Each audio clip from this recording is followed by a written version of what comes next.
Hello my friends, मेरा नाम मोहम्मद नवीद है और मैं आपको आज इस लेक्चर में एडोबी आफ्टर इफेक्ट सिखाऊंगा। एडोबी आफ्टर इफेक्ट क्या है? डेफिनेटली एक सॉफ्टवेयर है एडोबी का, जिसके ज़रिए हम बहुत सारे एनिमेशंस और बहुत सारी चीज़ें, इंटरेस्टिंग चीज़ें कर सकते हैं। अब डेफिनेटली मैं आपको अगर ये सारी चीज़ें एक लेक्चर में बताने बैठा तो बेसिकली हमारा लेक्चर बहुत बड़ा हो जाएगा और आपको कुछ भी समझ नहीं आएगा। तो मैं क्या करता हूँ, मैं काम करता हूँ, मैं आपको डेफिनेटली जैसे मैंने बताया कि डेफिनेटली से एनिमेशंस और बहुत सारे एडिटिंग, बहुत सारी चीज़ें हम कर सकते हैं। तो अभी हम क्या करते हैं, अभी हम डायरेक्टली चले जाते हैं कि एडोबी आफ्टर इफेक्ट को चलाते कैसे।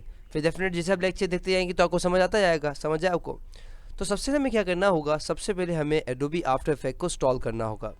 मैं अभी एडोबी आफ्टर इफेक्ट का सीसी जो लेटेस्ट वर्जन अभी आया है वो मैं इस्तेमाल कर रहा हूँ। सीसी का जो लेटेस्ट वर्जन है ना वो इस्तेमाल कर रहा हूँ।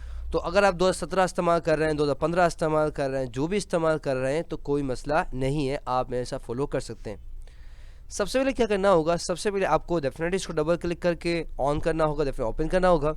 उसके बाद क्या करना होगा, उसके बाद आपको कंपोजर में जाना होगा। ये क्यों जाना होगा, देखिए आपको पता होगा कि एडोबी फोटोशॉप के अंदर हम फाइल में जाते हैं और न्यू डॉक्यूमेंट बनाते हैं। इसी तरह से अगर हमें एडोबी आफ्टर इफेक्ट को स्टार्ट करना है तो हमें यहाँ पे आना होगा, उसके बाद न्यू कंपोजर में जाना होगा और उसके बाद हमारे पास ये विंडो आ जाएगी। इस विंडो के अंदर सबसे पहले हमें नाम देना होगा, इस कंपोजर का नाम।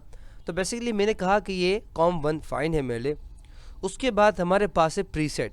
अब ये प्रीसेट क्या है? प्रीसेट के ज़रिए हम लोग बता सकते हैं कि हमें कौन सी चाहिए। मिसाल के तौर पर अगर आपको पता है कि आप जो जिसका काम कर रहे हैं उसके लिए कितनी हाइट चाहिए, कितनी विड्थ चाहिए, क्या चाहिए, कौन सा कलर चाहिए, कितना फ्रेम रेट चाहिए, सब कुछ चाहिए, तो डेफिनेटली आप वो काम कर सकते हैं।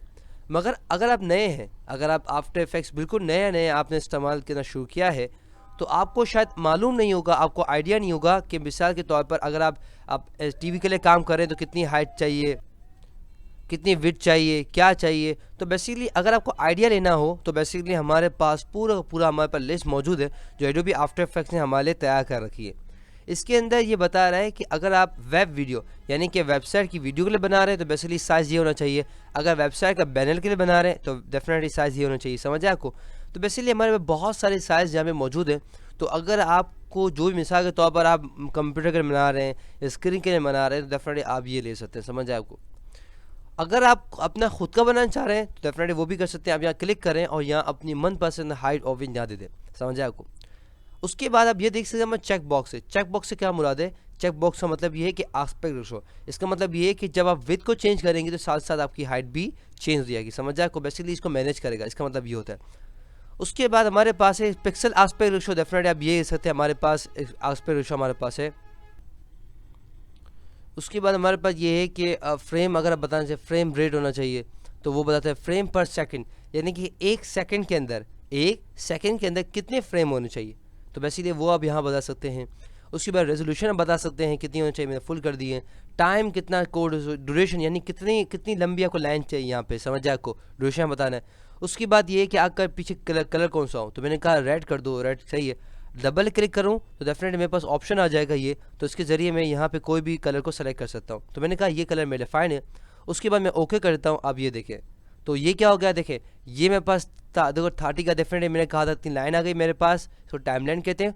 और आप देख सकते हैं मेरे पास ये बैकग्राउंड के अंदर ये रेड कलर के अंदर ये आ गया, समझ आए आपको। तो बेसिकली ये हमारे पास डेफिनेट तरीका है कंपोजिशन बनाने का।